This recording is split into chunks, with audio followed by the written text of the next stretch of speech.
Assalamualaikum warahmatullahi wabarakatuh. Alhamdulillah, wassalatu wassalamu ala rasulillah. Segala puji dan puja kehadirat Allah subhanahu wa ta'ala, juga salawat dan taslim kepada Nabi besar Muhammad sallallahu alaihi wa ala alihi wa sahbihi wasallam. Dan pada kesempatan ini insyaAllah kita akan coba masuk ke sebuah pasal kelima ya. Masalah sentuhan penuh kasih dan kebahagiaan antara suami istri. Kapan rumah tangga itu baik?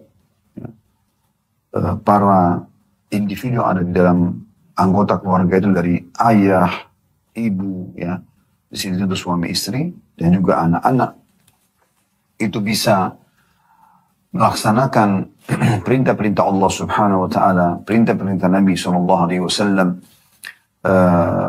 menjadi seorang Muslim yang sejati, karena memang perintah Allah dan Rasulnya itu semuanya berisikan kebaikan. Jujur, amanah, tanggung jawab, bakti sama orang tua, berbagi sesama manusia, ya, membantu orang yang susah, semuanya baik-baik. Ya. Jadi kalau dia jalankan maka dia akan jadi orang baik kan, di rumah tangganya. Demikian pula kalau dia ya keluar di sekitar masyarakatnya, tentu juga akan baik. Ya. Semua yang buruk-buruk dilarang dalam syariat Allah Subhanahu wa taala dan dibawa juga oleh Nabi Muhammad sallallahu alaihi wa ala alihi wasallam. Yaitu misalnya dusta, menipu, memukul, membunuh, mencuri, semua yang buruk-buruk dilarang. Jadi rumah tangga ini kalau dimulai dari individu-individu yang baik, yang dekat dengan Allah Subhanahu wa taala, maka akan keluar dari rumah tangga tersebut komunitas masyarakat yang berinteraksi satu sama yang lain juga akan baik. Semua akan jujur, semua akan amanah, semua akan berbakti sama orang tua, semua akan saling bantu-membantu, mendahulukan satu sama yang lain. Semua akan menjauhi dusta, menipu. Jadi tidak ada orang mukmin yang keluar dari rumahnya kemudian dengan niat untuk menipu orang lain, atau menggibah, atau memfitnah, atau memukul, atau mencuri, atau membunuh. Karena memang dia menjalankan agama Allah Subhanahu wa taala dengan benar. Oleh karena itu membahas ini sangat penting. Dan Islam memiliki perhatian khusus bagaimana seorang suami menjadi suami yang sejati dan sempurna, dan bagaimana seorang istri menjadi istri yang sejati juga sempurna, serta bagaimana keduanya setelah bertambah status mereka selain suami menjadi ayah, selain istri menjadi ibu, maka ada status tambahan yang lebih mulia lagi karena ada anak-anak, maka bagaimana mereka menjadi orang tua yang sejati dan juga sempurna. Demikian pula dengan anak-anak, bagaimana mereka menjadi anak-anak yang baik, berbakti sama orang tuanya, ya, yang benar imannya dan akhirnya juga bertakwa kepada Allah Subhanahu wa taala. Jadi ini sangat penting. Baik teman-teman sekalian, juga banyak sekali di antara komunitas kaum muslimin, suami istri yang sibuk membangun pilar-pilar rumah tangga mereka itu di atas pemahaman orang-orang non-muslim, ya, yang sebenarnya mereka sangat jauh dari agama Allah Subhanahu wa taala. Mereka biasa saja kalau berzina sebelum nikah, hamil di luar nikah, bahkan mereka bisa kumpul dan memiliki keturunan yang banyak tanpa harus akad nikah. Anda sudah tahu itu semuanya. Lalu apa yang Anda ingin jadikan sebagai tolok ukur? Apa yang Anda ingin jadikan sebagai tolok ukur? Siapa yang Anda ingin jadikan sebagai contoh di antara mereka? Apakah hanya karena kekayaannya kah? Hanya karena penguasaan mereka terhadap ekonomi, politik, ya, yang ada di muka bumi ini? Maka jawabannya tentu tidak boleh. Karena bukan itu sebenarnya.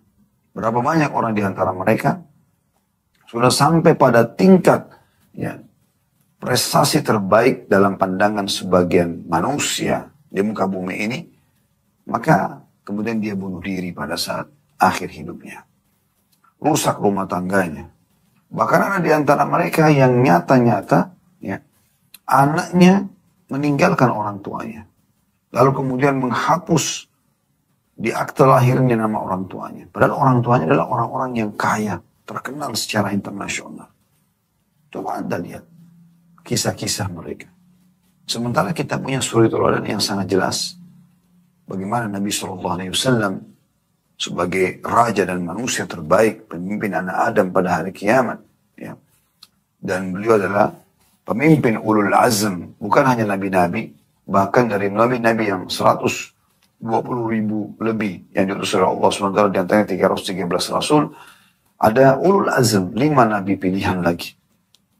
Nuh, Ibrahim, Musa, Isa, dan Muhammad alaihi wassalatu wassalam. Dan Nabi Muhammad SAW adalah pemimpin dari ulul azm itu. Beliau adalah sebaik-baik surga, adalah sebaik-baik contoh sebagai seorang suami, menjadi seorang ayah, menjadi seorang pedagang, menjadi seorang politikus, menjadi seorang sahabat, tetangga, panglima perang. Semuanya berkumpul pada pribadi beliau. Kenapa kita masih tidak menjadikan tolok ukur hidup kita? Pilar-pilar rumah tangga kita adalah Nabi SAW, adalah para sahabat. Terbukti, Anda mengatakan mana buktinya Ustaz? Terbukti Anda sibuk menonton sinetron-sinetron mereka. Film-film mereka. Yang menggambarkan bagaimana rumah tangga mereka. Bagaimana perselingkuhan mereka. Bagaimana hamil di luar nikah. Bagaimana merebut pasangan orang lain. Ya, dan segala macam hal. Ya. Dan itu digambarkan. Sayang sekali. Sementara agama kita sudah datang mengajarkan hal-hal yang terbaik. Bahkan dalam buku ini sudah, kalau yang ikuti dari awal, kita sudah coba bedah sangat dalam dan sangat detail bagaimana menjadi suami yang terbaik, bagaimana menjadi istri yang terbaik. Dan pada hari ini kita akan sempurnakan bahasan kita dengan pasal yang baik ini, yaitu sentuhan penuh kasih dan kebahagiaan suami istri. Beliau mengatakan, memberikan batasan bahasan, Dr. Najla mengatakan, yang dimaksud sentuhan penuh kasih adalah perasaan-perasaan hangat di antara suami istri. Pemuasan insting seksual kepada pasangannya, dalam kurung perasaan dan anggota tubuh mereka menyatu, raga mereka menempel, dan saling memuaskan syahwat mereka. Seraya bercumbu rayu dengan sentuhan, kata-kata lembut, dan semua yang bisa memuaskan syahwat di luar kemaksiatan. Perhatikan, paragraf ini, batasan ini adalah hal yang luar biasa. Membantah dengan sangat telak bagi sebagai orang muslim yang menganggap, oh Islam tidak mengajarkan hal-hal yang berhubungan dengan masalah hubungan intim. Sehingga saya harus menonton film porno misalnya. Supaya saya bisa belajar bagaimana ciuman, bagaimana pelukan, bagaimana memuaskan pasangan. Ini pemahaman yang keliru sekali. Pemahaman yang sangat keliru. Kalau Anda mengikuti kajian kami di bedah buku Mahkota Pengantin, di akhir-akhir babnya, itu ada penjelasan sangat peka tentang masalah hubungan intim. Dan bagaimana di masa Nabi SAW, Nabi sendiri mengajarkan umatnya, memberitahukan mana yang boleh dan mana yang tidak boleh. Gitu kan? Dan terkadang Aisyah menceritakan hal-hal yang sangat peka dalam masalah hubungan biologis itu. Agar menjadi contoh bagi umat. Agar menjadi contoh bagi umat.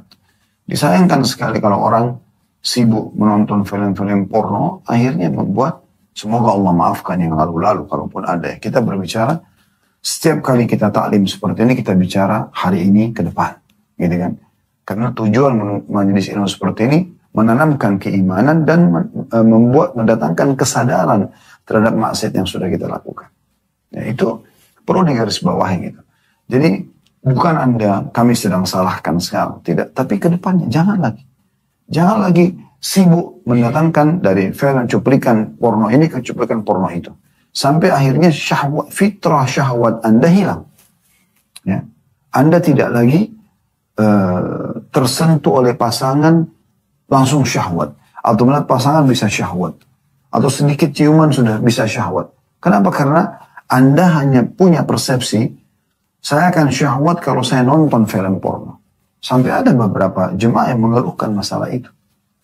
Sampai pada tingkat, kalau dia ingin menggauli istrinya, dia nggak bisa lagi kecuali dia harus menonton, letakkan laptop di sebelah ranjangnya, nonton film porno sambil dia gauli istrinya. Lalu istrinya fungsinya apa? Sebagai boneka. Ini merusak fitrah biologis dia. Ya.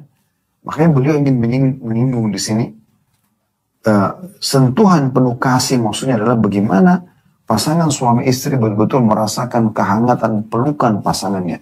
Yang memeluk tulus dari hatinya, dia peluk karena dia sayang pasangannya, dia ingin memberikan kehangatan cinta kepada pasangannya, sehingga pasangannya pun merasakan kehangatan tersebut dan dia merespon pelukan tersebut dengan baik, sehingga terjadi ya benang kasih sayang di antara mereka. Pada saat ciuman pun bukan hanya sekedar menjalankan kewajiban. Karena itu pasti akan ada bisikan-bisikan syaitan. Tapi memang dia enjoy, dia menikmati. Dan itu halal bagi dia. Makanya beliau menyebutkan di akhir paragraf tadi, ya, saya ulangi lagi, lebih baik saya ulangi semuanya. Yang dimaksud sentuhan penuh kasih adalah perasaan-perasaan hangat di antara suami istri, pemuas insting seksual kepada pasangannya. Ya, dalam kurung, perasaan dan anggota tubuh mereka menyatu, raga mereka menempel, dan saling memuaskan syahwat mereka. Artinya, apa yang pasangan kita suka, kita puaskan dia. Dan bisa dibayangkan kalau masing-masing ingin memuaskan pasangannya. Seperti apa pelampiasan syahwat yang sempurna itu. Dan orang kalau sudah puas seperti ini, di luar dia akan terhadang dari maksiat kepada Allah Subhanahu wa Ta'ala. Tidak terbuka lagi pintu-pintu zina, pintu perselingkuhan. Karena memang ada ya hal-hal yang baik yang sudah terpenuhi dari insting seksualnya itu. Kemudian dikatakan seraya bercumbu rayu dengan sentuhan, jadi tidak tergesa-gesa, tidak hanya sekedar mau selesai atau egois memikirkan diri sendiri. Kata-kata lembut, ya, panggilan sayang, bisikan-bisikan yang hangat di kuping misalnya, ya. Dan semua yang bisa memuaskan syahwat, perhatikan batasannya di luar kemaksiatan. Jangan dengan tonton film porno. Ya. Jangan ya dengan membayangkan orang lain di saat kita sedang saling bercumbuan dengan pasangan kita. Sehingga akhirnya pasangan kita hanya jadi seperti boneka. Tidak nikmati sama dia. Dialah sang fakta yang ada depan mata kita. Ya. Nah, kadang-kadang syaitan bermain dalam masalah-masalah seperti ini. Sehingga kita dibuat menutup mata tapi membayangkan orang lain. La haula wa la quwata illa billah. Semoga Allah selamatkan kita dari hal-hal yang buruk seperti ini. Kita masuk, beliau mulai lebih dalam menjelaskan perasaan dan sentuhan penuh kasih. Itu ada seperti subjudul ditulis di pasal kelima ini. Beliau mengatakan di antara tujuan terpenting dari pernikahan adalah hubungan badan antara suami istri. Dan ini pokok eksistensi kehidupan bagi makhluk. Ini kebutuhan jiwa dan syahwat yang paling kuat. Kalau terpenuhi ini, terpenuhi semua kebutuhan yang lain. Makanan, minuman, pakaian, bisa menjadi pelengkap. Tapi kalau intinya biologis kita terpenuhi, maka kebahagiaan akan terjadi, nampak, terlihat. Kita temukan kadang-kadang walaupun orang itu miskin, rumahnya dari kayu di pinggir kali tinggalnya, tapi kebahagiaan tercerahkan dari wajahnya. Ya, itu bisa terjadi karena hubungan intim yang cukup, yang memuaskan. Karena makanan minuman itu cuma di ujung lidah. Tapi syahwat ini bergejolak dari dalam. Gitu kan? Dan untuk klimaks kita butuh banyak energi. Sehingga akhirnya sperma yang tertuangkan itu akan membuahkan atau akan berusaha untuk membuahi sel telur dan bisa saja kita mendapatkan keturunan. Ya. Kata beliau dalam hubungan itu terhimpun atau berhimpun semua perasaan, panca indera dan naluri. Ini harus disatukan semuanya. Tatap pasangan kita, nikmati. Kalau perlu setiap helai rambutnya, alisnya, matanya, hidungnya, bibirnya, senyumannya, tutur katanya, ya, sentuhan-sentuhan, bahasa tubuhnya. Berapa banyak orang yang berbicara dengan pasangan tapi sibuk, ya. Tidak melihat wajahnya, tidak menikmati ya pasangan yang sudah Allah halalkan bagi dari depan matanya gitu. Di dalamnya ruh, badan dan syaraf bertemu. Berhubungan badan adalah proses kehidupan yang membuat manusia lebih mulia daripada semua makhluk. Hubungan seperti ini syarat dengan perasaan-perasaan kejiwaan untuk mencapai puncak kenikmatan sempurna guna melanjutkan roda kehidupan dalam kesenangan dan ibadah. Artinya, kalau sudah bagus hubungan biologisnya, yang lain semua bagus. Yang lain semua mudah untuk kita maafkan, mudah untuk kita ya lalui. Permasalahan apapun tidak akan berat. Tapi di saat biologis itu rusak, masalah sekecil apapun di rumah bisa jadi masalah besar. Itu sudah umum. Cuma banyak orang tidak memahami gitu. Mungkin sebagai seorang istri, banyak di antara istri untuk terus suaminya, masalah terus yang disampaikan sama dia. Tanpa dia sadari sebenarnya ada masalah, ada satu kunci, passwordnya yang membuat kebutuhan Anda akan dipenuhi oleh suami. Perhatiannya, ya, harta atau nafkah yang dia keluarkan. Ini adalah masalah biologis yang sempurna. Kenapa nggak pakai baju yang paling seksi, minyak wangi, parfum yang paling wangi, ya, rambut ditata, diurai seindah mungkin, sebagus mungkin, bukan untuk pamer depan teman-teman, tapi untuk suami. Itu juga dengan suami, menggunakan baju yang menarik buat istrinya, menggunakan parfum yang menarik, dia selalu mengelus, memeluk, ya, memberikan gambaran kalau saya sayang sama kamu dengan bahasa tubuhnya. Maka ini akan menyempurnakan hubungan intim biologis. Dan ini luar biasa perhatian Islam dalam masalah ini sampai ya tujuannya untuk mengejar target agar tidak terjadi fahisyah atau perbuatan keji di luar rumah. Ini sejalan dengan sabda Nabi SAW tentunya kepada para sahabat pada saat beliau selesai menggauli istri, beliau mengatakan, ketahuilah kalau seseorang dari kalian melihat ya wanita yang bisa mengganggu syahwat dia, kembalilah pada istrinya, karena istrinya memiliki apa yang dimiliki oleh orang tersebut. Lalu kemudian beliau mengatakan, kesabaran seorang suami untuk tidak berhubungan badan adalah lebih lemah dibandingkan istrinya. Maksudnya Anda harus faham, wahai para istri, karena ini kan buku bahas masalah istri. Kalau dorongan syahwat suami itu jauh lebih besar daripada syahwat Anda, berlipat-lipat ganda. Kesabaran seorang suami untuk tidak berhubungan badan adalah lebih lemah dibandingkan istri, sebab dorongan untuk melakukannya selalu ada pada dirinya. Karena kan dia memiliki sperma itu panas, ya, dia harus menuangkannya, kalau tidak larinya ke emosi, ya. Hal ini karena banyaknya godaan dari setan-setan berbangsa manusia. Karena itu laki-laki selalu bersemangat untuk melakukannya disebabkan adanya dorongan-dorongan tersebut dan faktor lainnya. Padahal ia tidak bisa melakukan hal itu kecuali bersamamu, sehingga ia tidak terjatuh ke dalam dosa atau problem kejiwaan. Maksudnya, harusnya kau penuhi peluang suamimu karena memang dia hanya boleh melakukannya pada kamu, wahai istri. Tidak boleh pada yang lainnya. Dan di luar sana godaannya sangat besar. Ini sangat erat hubungannya sama bahasan kita yang lalu, ya. Bagaimana judul kita, suami mengadu, aduk bau dan bau. Gitu kan? Dia naik ke lift, dia cium ada sisa parfum seorang wanita yang naik di lift tersebut. Lalu dia, ya karena orang semua kalau cium bau wangi, jiwanya lebih tenang, pikirannya lebih tenang.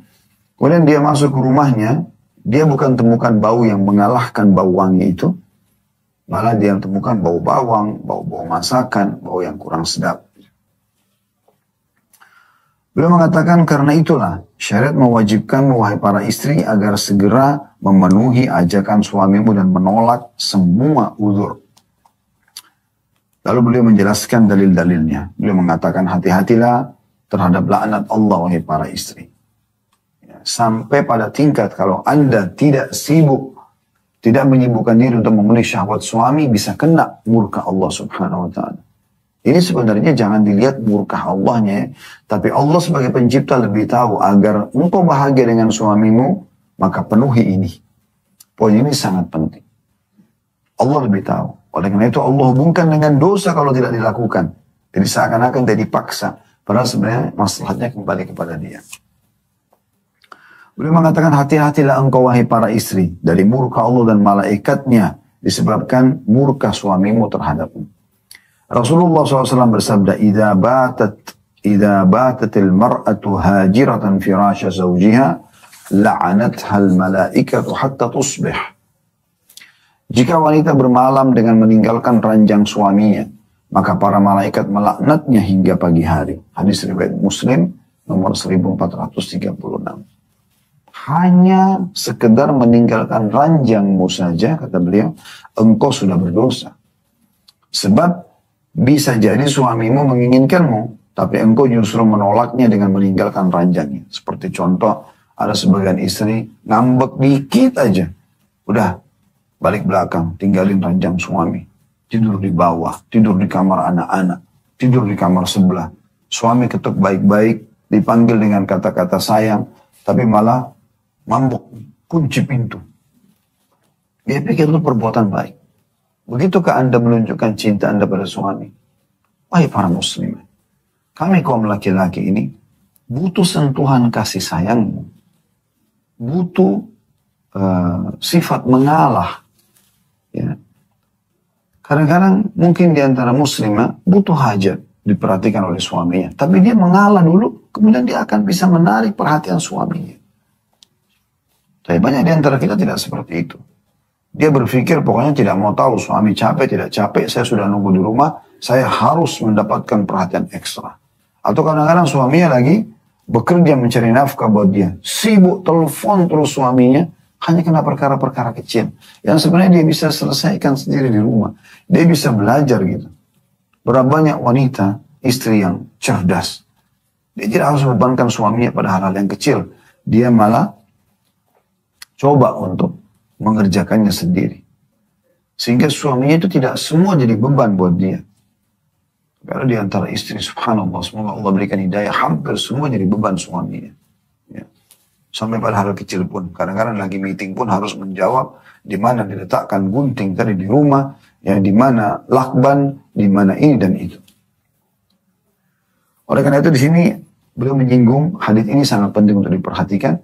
Meninggalkan ranjang suami saja sudah dosa, apalagi yang lainnya. Jangan suka ngambekan, jangan tersinggungan.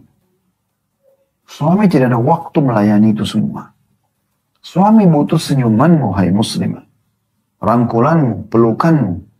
Dengan tulus, tadi ingat di awal paragraf kita.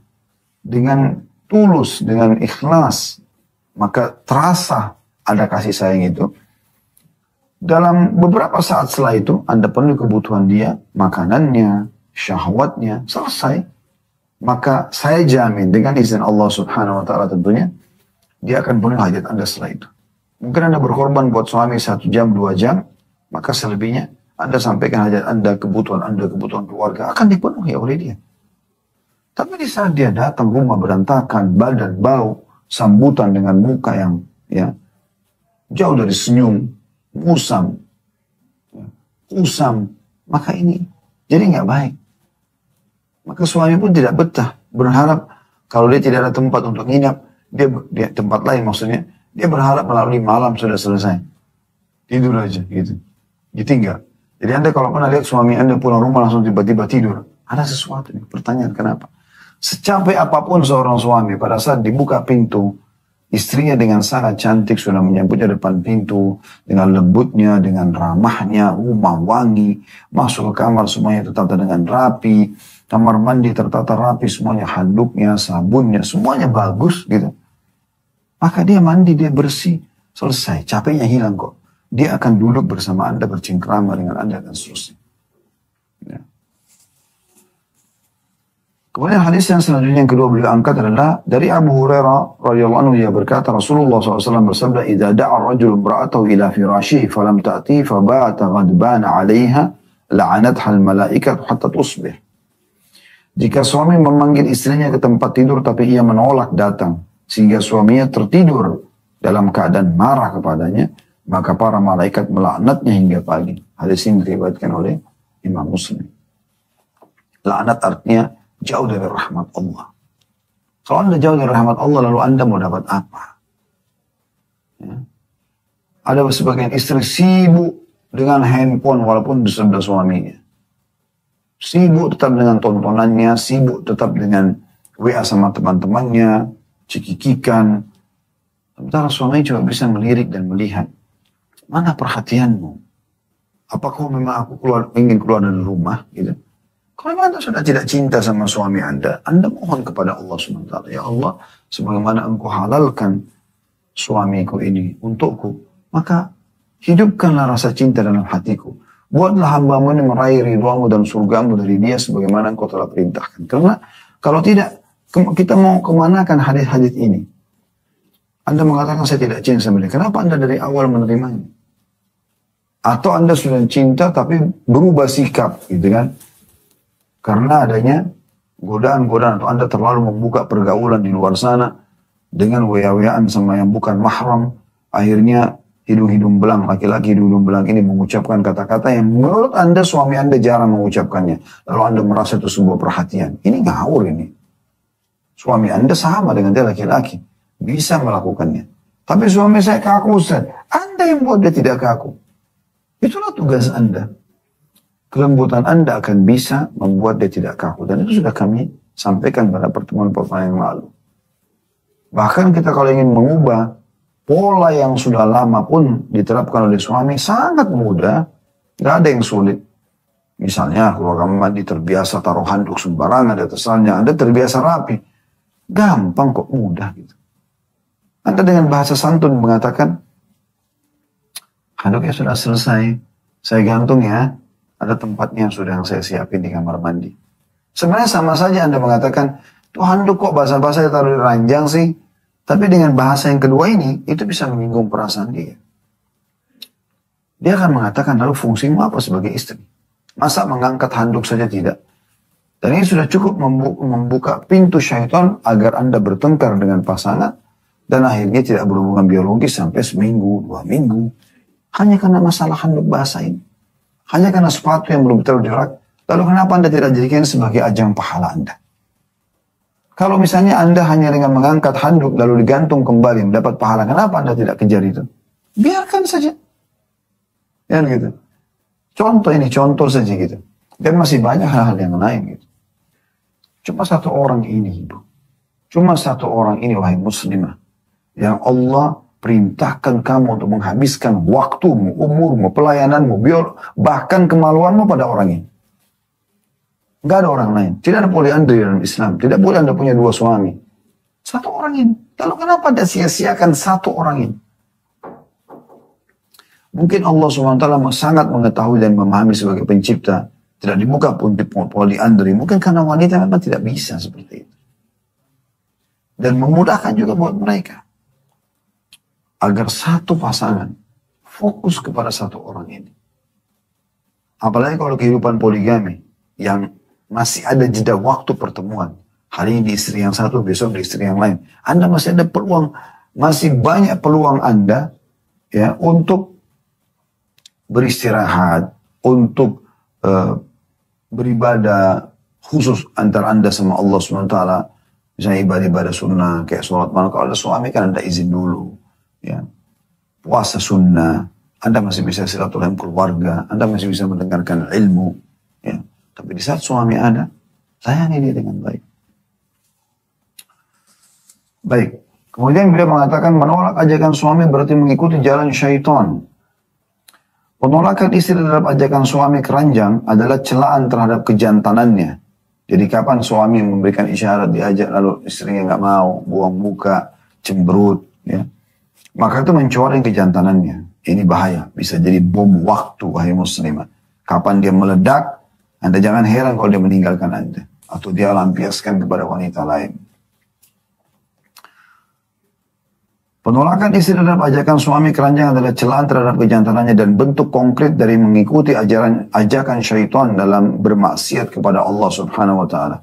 Maka selama orang itu statusnya adalah suami yang mengajak istrinya, wajib atas istri untuk mentaati dan memenuhi haknya. Jika istri menolak, maka ia mendapat murka Allah sampai orang yang punya hak itu, maksudnya suami, ridho dan tidak menggugurkan haknya.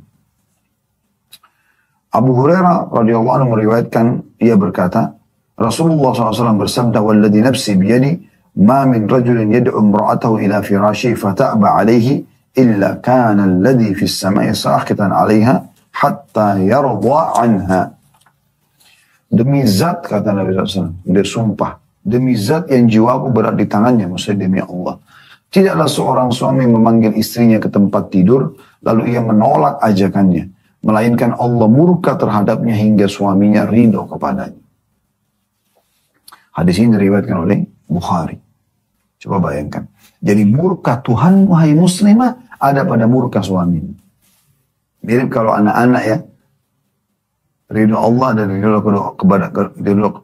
Allah berada di ridho kedua orang tua dan murka Allah dari murka kedua orang tua. Baik, kalau istri bukan lagi kepada orang tuanya. Kalau sudah status istri, ya. Ini hadis-hadisnya nih. Demi zat yang jiwaku dalam genggaman maksudnya demi Allah. Demi zat yang jiwaku berada di tangannya maksudnya demi Allah. Tidaklah seorang suami memanggil istrinya ke tempat tidur untuk melayani suami loh. Untuk dia puas-puasan lah. Ya, memuaskan syahwatnya pada Anda. Lalu yang menolak, melainkan Allah murka terhadapnya hingga suaminya ridho kepadanya. Berarti itu yang butuh. Kenapa Anda tidak maksimalkan untuk yang melayani suami Anda? Penuh yang kebutuhan biologisnya, lihat hasilnya setelah itu. Dan bersih rapi buat dia, lihat hasilnya. Bagaimana efek muamalah dia dengan Anda. Pasti akan sangat berbeda. Dia akan perhatian, dia akan baik. Dan dia pun akan memuaskan Anda. Di syahwat itu bukan Anda merasakan sakit. Anda merasakan kepuasan. Lalu kenapa Anda tidak enjoy? Kenapa Anda tidak maksimal? Bahkan lebih dari itu, istri wajib bersegera memenuhi keinginan suaminya. Sebagaimana sabda Nabi SAW, "Idza rajulu da'a zawjatahu li hajatihi, falta'tihi wa in kanat 'ala tan-nur." Jika seorang suami mengajak istrinya untuk keperluan hajatnya, maka hendaklah istri segera datang memenuhinya meskipun ia berada di atas sekam. Hadis ini diriwayatkan oleh Tirmidzi dan disahihkan oleh Syekh Albani. Jadi sesibuk apapun, kalau sudah suami, selesai semuanya. Bahkan dulu sama orang tua kita pun tinggalkan. Maaf, suami saya lagi panggil sebentar. Apalagi kalau cuma masak, apalagi kalau cuma telepon sama teman. Nggak ada kata, sebentar ya mas. Nggak ada itu. Maaf ya, suami saya butuh, nanti kita telepon lagi. Assalamualaikum. Nah, selesai. Nabi SAW bersabda dalam hadis yang lain, "Al-mar'atu la tuaddi haqqa Allahi 'alaiha hatta tuaddi haqqa zawjiha hatta law sa'alaha wa hiya 'ala dhahri qatabin lam tamna'hu nafsaha." Seorang wanita tidak akan pernah bisa menunaikan hak-hak Allah, Tuhannya, yang diwajibkan atasnya hingga ia menunaikan semua hak-hak suaminya. Walaupun seandainya dia meminta, si suami meminta dirinya untuk melayani, ya, saat berada di punggung unta, maka ia tidak boleh menolaknya. Hadis ini diriwayatkan oleh At-Tabarani dan disahihkan oleh Syekh Albani. Yakni, kata beliau, seandainya suaminya meminta dirinya saat dia sedang berada di atas punggung unta yang berjalan, maka ia wajib datang untuk memenuhi permintaannya. Ya. Jadi ini kan tidak mungkin orang melakukan interaksi biologis di atas punggung unta, tapi maksudnya sesuatu yang sesulit itu pun, ya, maka dia wajib menjawab. Apalagi kalau di rumah, lagi santai, cuma duduk di sofa, dikasih isyarat. Ya. Harus peka nih, para istri harus peka dengan isyarat-isyarat suami. Supaya dia bisa lebih bahagia tentunya. Dia mendapatkan ridho Tuhannya, dia juga mendapatkan ridho suaminya, sehingga berkumpullah kebahagiaan dunia dan kebahagiaan akhirat untuk dia. Beliau mengatakan hati-hatilah terhadap sanksi Rabbani. Jadi artinya kesalahan seorang istri pada suaminya itu berarti kesalahannya pada Tuhannya. Itu poin penting. Kenapa Anda tidak raih hati suami Anda? Cintai dia dengan tulus, layani dia dengan tulus, Anda mendapatkan cinta dia, dan yang lebih penting daripada itu mendapatkan cinta Tuhan Anda, Allah Subhanahu wa Ta'ala. Diriwayatkan dari Ibnu Abbas radhiyallahu anhu dari Nabi sallallahu alaihi wasallam, "Thalathatun la tarfa'u salatuhum fawqa ru'usihim shibra. Rajulun amma qauman wa hum lahu karihun, wal mar'atun batat wa zawjuha 'alayha sakhit, wa akhawani mutasaliman." Ada tiga perkara yang menyebabkan sholat tidak akan terangkat sejengkal pun di atas kepala. Saya ulangi. Ada tiga perkara yang menyebabkan sholat tidak akan terangkat sejengkal pun di atas kepala. Sekhusyuk apapun Anda sholat. Tidak akan diangkat. Dan dilaporkan kepada Allah. Tidak diterima. Yang pertama, seseorang yang menjadi pemimpin atas satu kaum padahal mereka membencinya. Ya. Di sini bisa bermakna imam sholat. Ya. Atau yang lainnya. Kemudian yang kedua ini saksi bahasan kita, seorang wanita yang bermalam dalam keadaan suaminya marah kepadanya. Biar Anda sholat tahajud, ya, 100 rakaat, tetap gak diterima sama Allah SWT. Orang yang di sebelah ranjang tetangga bantal Anda sedang marah. Nggak bisa. Buat dia ridho, puaskan dia. Setelah dia tidur, Anda mandi, junub, Anda wudu, Anda sholat sepuasnya. Kemudian yang ketiga adalah tidak akan diangkat sholat jajar dua orang saudara yang saling bermusuhan.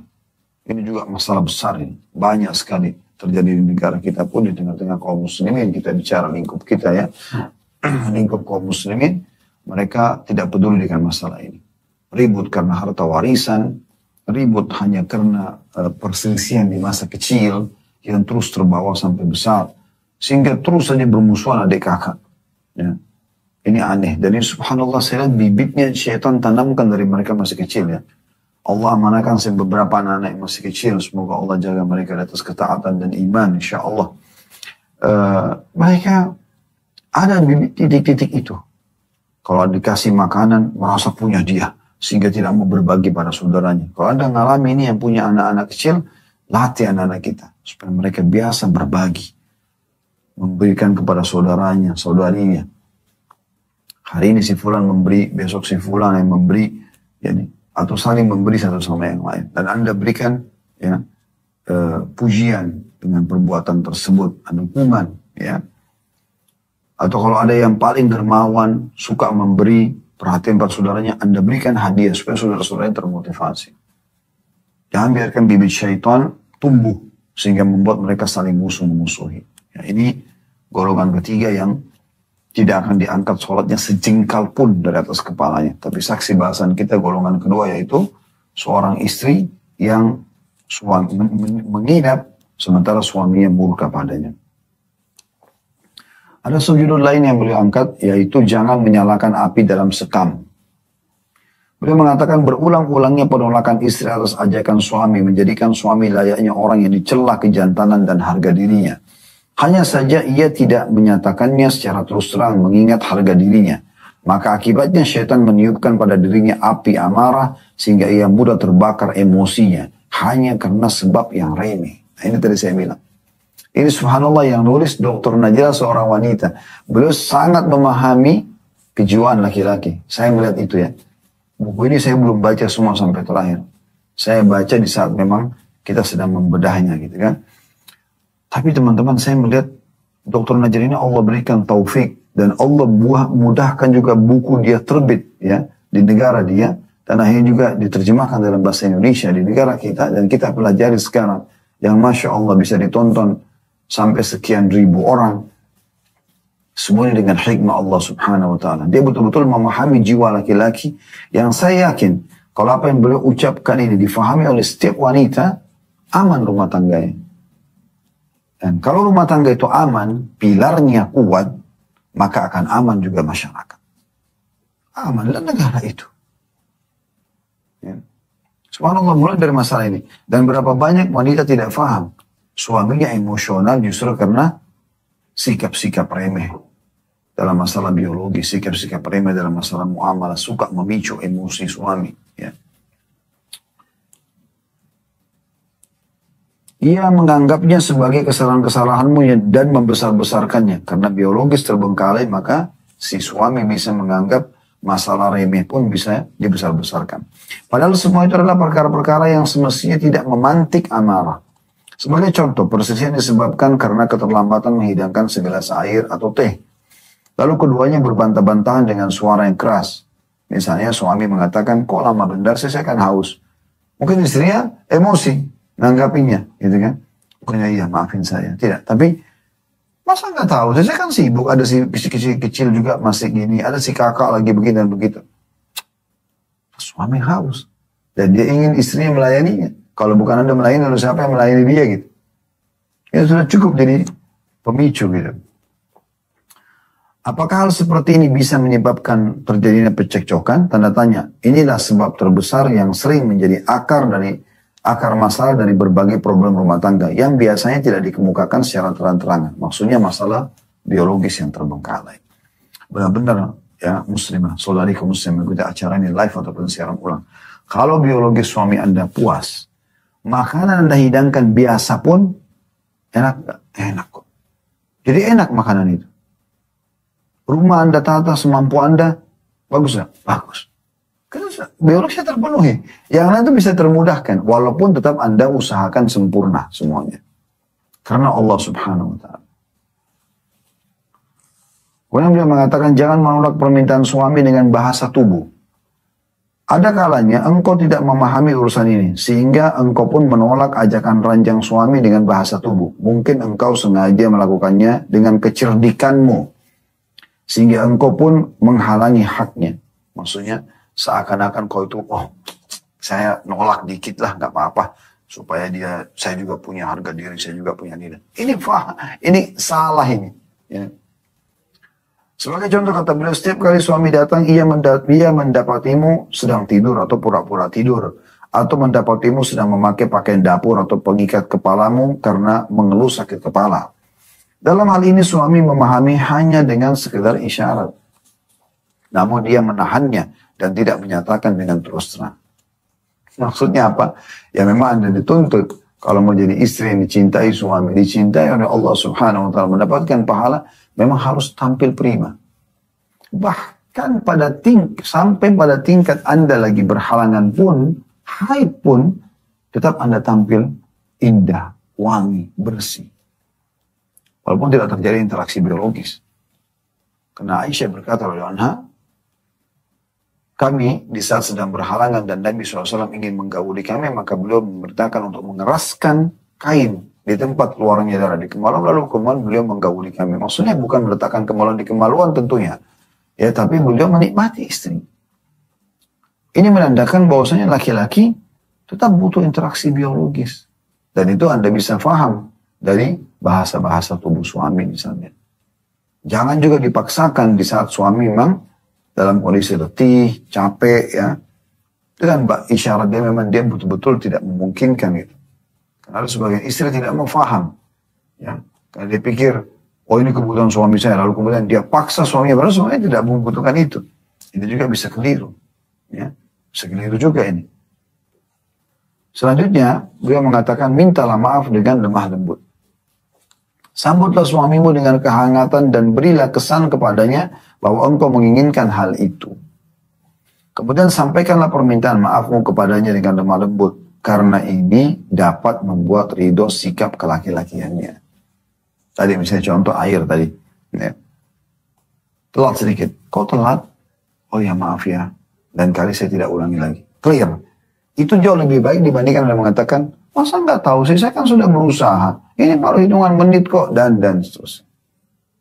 Ya. Janganlah sekali-kali menolak kecuali karena sebab hakiki. Jangan sampai penolakanmu itu sebagai bentuk balasan atasnya karena perkara atau problem tertentu. Sebab hal itu atau hal ini bisa menyesakkan dadanya dan menjadikannya mencari-cari orang lain yang bisa memenuhi hajatnya.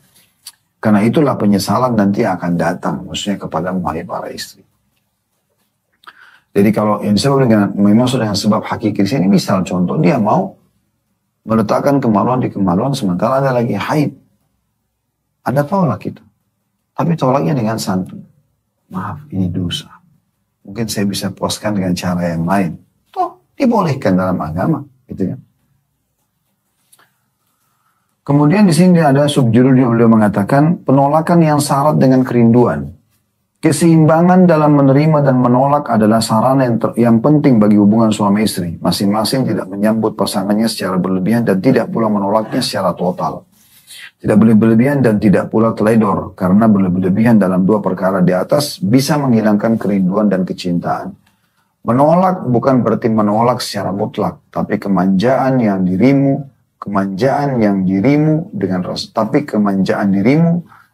dengan rasa malu.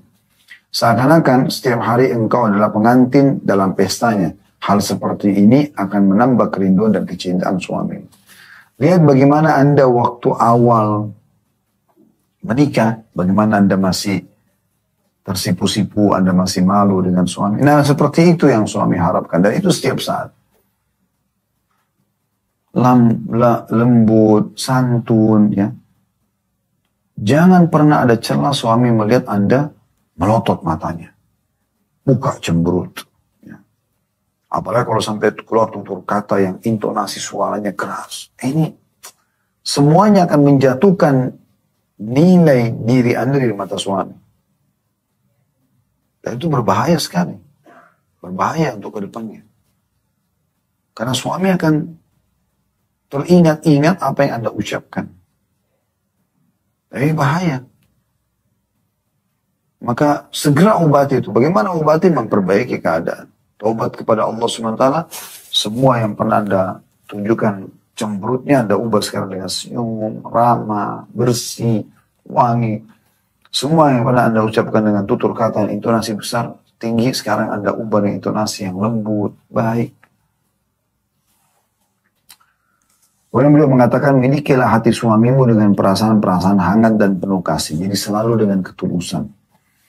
Islam sangat menganjurkan agar bangunan rumah tangga senantiasa diperkuat dan dikokohkan. Rasulullah SAW memerintahkan agar istri selalu bersifat positif dan proaktif terhadap suaminya.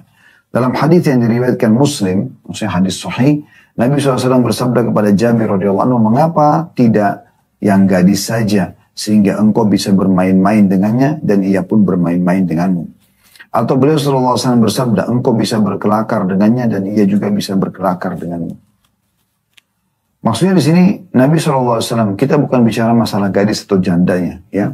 Karena riwayat ini kalau lengkap, ya, Jabir radhiyallahu anhu waktu ditanya, kau sudah nikah? Dia bilang, iya ya Rasulullah.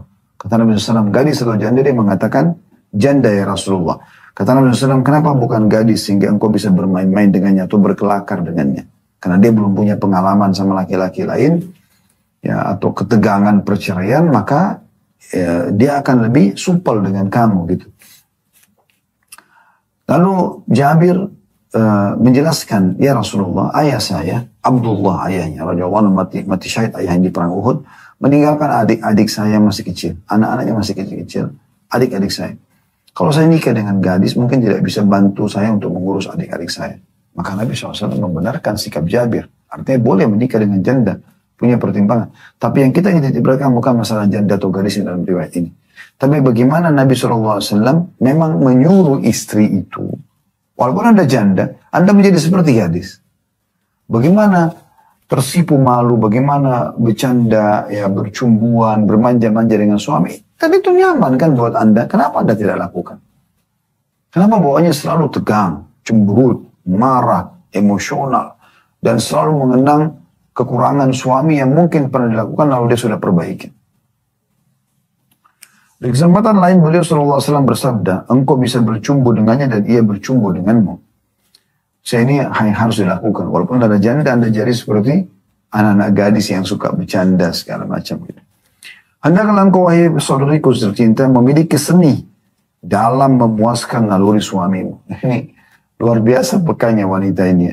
Allah berikan taufik. Dia mengatakan, hendaklah engkau wahai saudariku muslimah, saudariku tercinta, memiliki seni dalam memuaskan naluri suamimu dan siapkan dirimu untuk itu. Ketahuilah bahwa dengan melakukan hal itu engkau akan mendapatkan balasan di sisi Allah Subhanahu wa taala sebagai pahala dan memperoleh pahala yang besar. Berikut ini adalah kunci pembuka hati suamimu, yaitu kamar tidurmu. Jadi ini kita lengkapkan bahasan ini insyaallah dan kita tutup dengan ini ya. Nasihat-nasihat mengenai kamar tidur. Kamar tidur memiliki bahasa khusus yang dari sela-selanya suami istri bisa memahami satu sama yang lain. Bahasa kamar tidur adalah bahasa kesatuan tubuh, tempat untuk tidur dan biologis. Kesatuan perasaan dan kesatuan panca indera dan saraf. Ciuman, pelukan, tatapan. Itu kamar tidur. Buat suasana itu ada. Jangan tidur di ranjang, suami tidur bau bantal spraynya berantakan, gatal kena banyak pasir karena Anda naik, kotor, tidak dibersihkan, meja berserakan segala macam barang-barang gitu. Apalagi kalau Anda punya anak kecil, Anda harus bisa mengatur ini, menata dengan benar. Walaupun itu anak suami iya, tapi jangan berantakan di sana sini, gitu kan. Biarkan suami tidak melihat itu. Ada tempat khusus buat anak ini. Anda harus mengurus anak pun. Anda misalnya anak masih baik, Anda izin. Maaf, saya diizinkan nggak? Saya selesaikan dulu urusannya.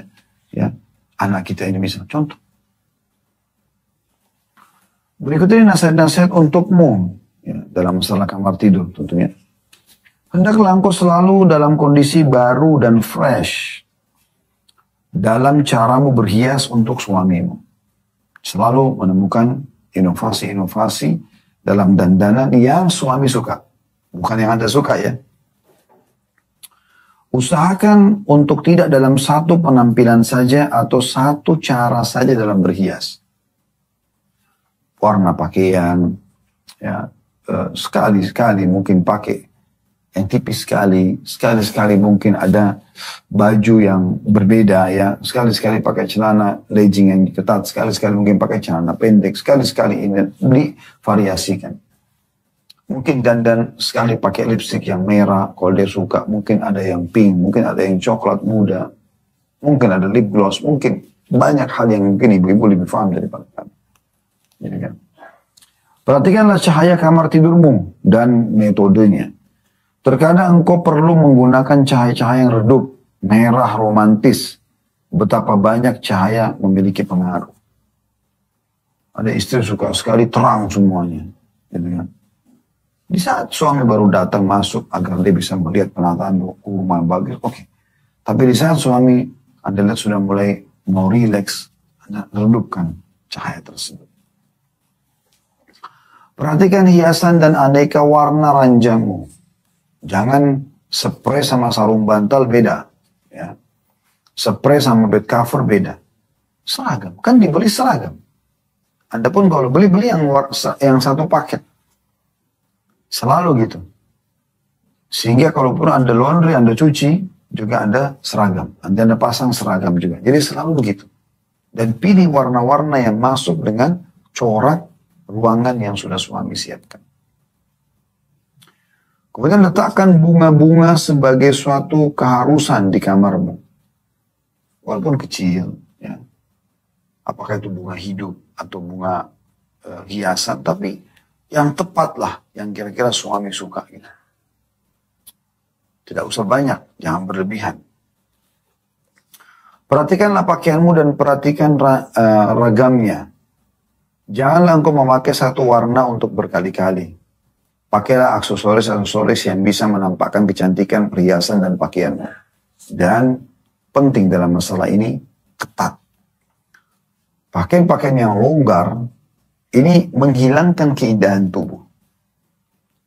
Tapi di saat wanita menggunakan pakaian yang ketat, maka menunjukkan ya, bagusnya penampilan dia, lebih bagus. Walaupun dia sedikit gemuk misalnya. Itu berbeda.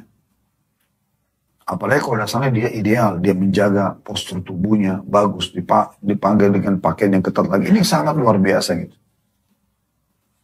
Selanjutnya perhatikan kata-katamu, perdengarkanlah kepadanya kata-kata yang manis, selalu yang manis.